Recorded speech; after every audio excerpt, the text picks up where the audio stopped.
So before the closing, we'll have a call where we'll get you prepared for the closing. We'll tell you about the closing being a 3-part process. First part being the loan docs, note and mortgage, and other ancillary documents. Second, the seller documents, including the deed and the title and the survey or paid assessment letter if it's a condominium. And then finally, we have a checklist, which is a 10-part process that will kind of go over everything you need to know from the closing date forward so you don't miss any steps along the way as a new homeowner.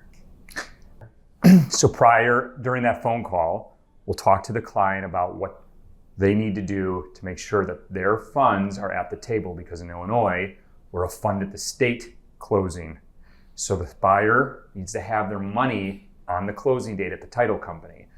We'll help them navigate the wiring process, which can be tricky and it can be overwhelming.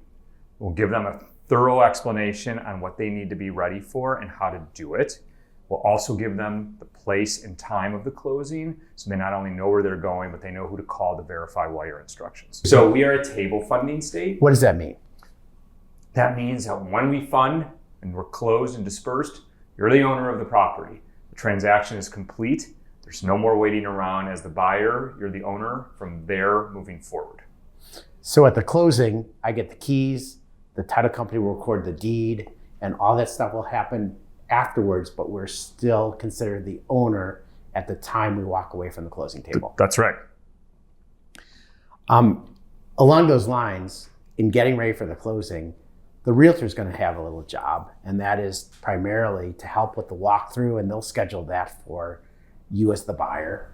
And they'll also make sure the keys arrive at the closing or are arranged after the closing.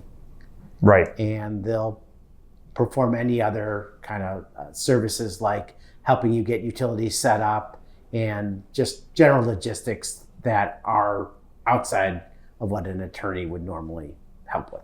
Right. I think that's the last piece. Once that's resolved, we're on our way. So what you have to know is that Illinois is a good fund state, which means that any amounts that need to come to the closing that are over $50,000 need to be wired. Amounts under $50,000 could be a cashier's check made payable to the title company.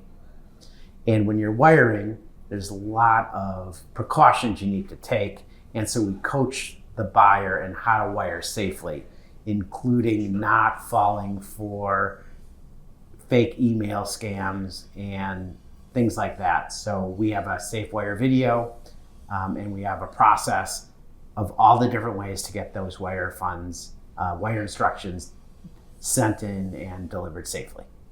Great.